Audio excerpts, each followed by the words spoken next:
So I might have a bit of a hot take with this 100 Girlfriends episode, and I want to make it crystal clear. I very much enjoyed this episode. And I even enjoy milestone number 10 girlfriend, the Narcissist. But she is without a doubt my least favorite of the girlfriends. And before people who probably are, there's going to be people, this is their favorite girlfriend, calling anyone the worst, blah, blah, blah. But hear me out. I do think it works because of her persona. She's a narcissist. She's all about herself. So at the end of the day, her being my least favorite actually kind of works in her favor. But I gotta be honest, this is the first time out of 10 where I've had a natural reaction of no. All of the there's probably like 3 I could probably bundle together and say, yeah, they were my least favorite up to this point. But I've never had a very much like reaction of no. But I did with her. But I will admit, the reveal of why she joins sold me a bit more. And I'm actually quite excited to see how she'll interact, because up to this point, everyone's kind of been like singing Kumbaya and hugging each other, or in this case, trying to have babies with each other, even though biologically some of them can't, but that doesn't stop them. But the showdown of 2 girlfriends enter, only one leaves alive, that's exciting. But yeah, I don't like Narcissist to begin with, so by making her one, my natural assumption is go away. I will say though, probably has some of the most potential for character development, given that, she has to, really think beyond herself over time. I literally thought to myself though, like 2 minutes before they revealed it, I was like, wait, is she number 10? Because I wasn't sure if she was 9 or 10. And the fact that she's so dumbfounded by the fact that he's like, hey, I have 9 other girlfriends. Does that include me? No, excluding you. Wait a second, I'm a milestone. Of course I'll join. I'm number 10. A narcissist to the very end.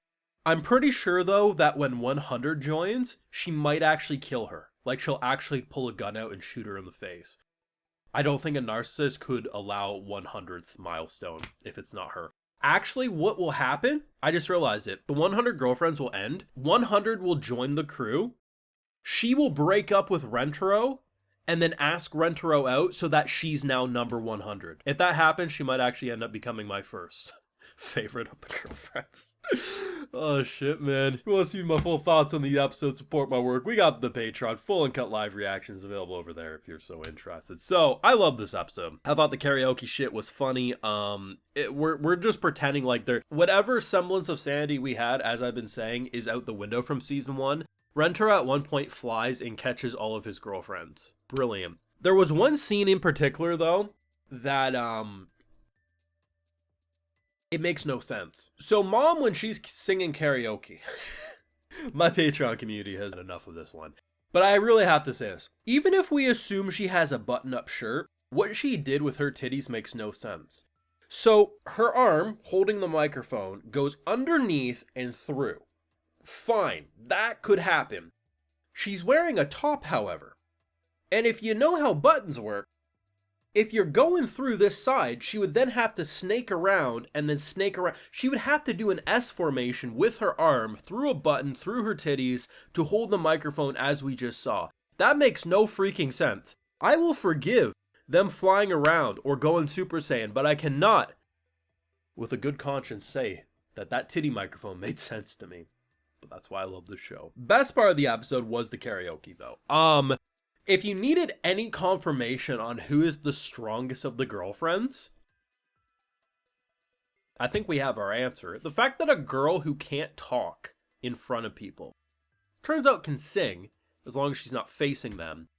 And the fact that they all have this showdown as like her adorable moe energy is blasting them back. Half of them get knocked out pretty quick. The other half are having conversations about, oh my god, we might have to have babies together if we're the only ones left standing.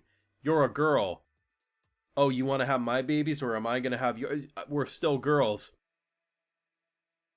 Beautiful.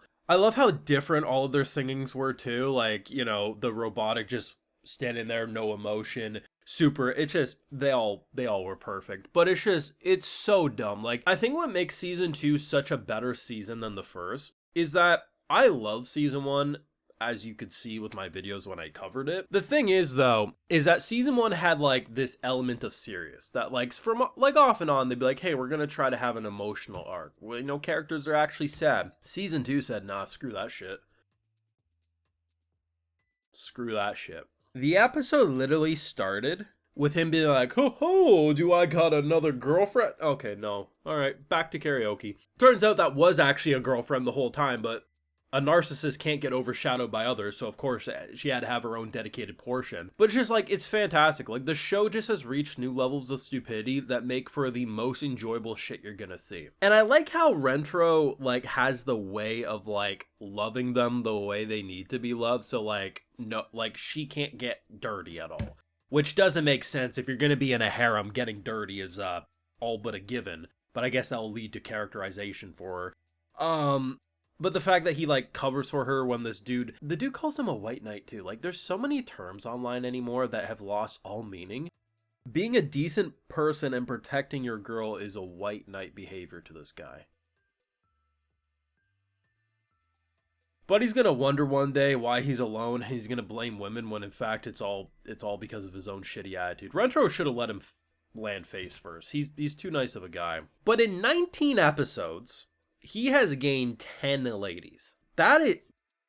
People tried to gaslight me and say, don't get used to Rentro getting a new girlfriend every episode. They've been saying that for like the past 3 girlfriends.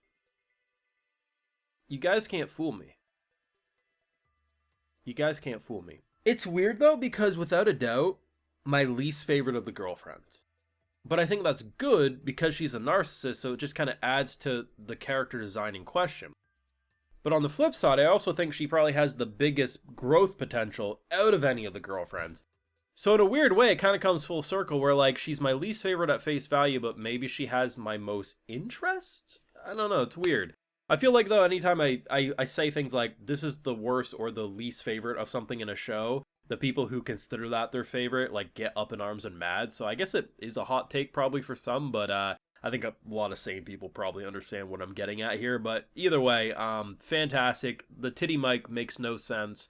The narcissist is without a doubt a narcissist, and we thought Super Saiyan was going to be the most powerful thing we saw. No. Adorable girl singing. Beat that. Let me know your thoughts, feelings, though, down below. Who's your current favorite and least favorite girlfriend? I'd love to know down below. Move like if you enjoyed, subscribe if you're new around here. Of course, ring that bell, and like I mentioned, full live reactions over on Patreon. And hey, while you're over there, I'll give you a video shout out. So today we got Connor Brown, GR Valis, Pav, Nanospace, Intar Students, Darkris, Fozzie Wolf, and we also have Pickrick542. So I appreciate the support, everyone. Please take care. You all have a good one.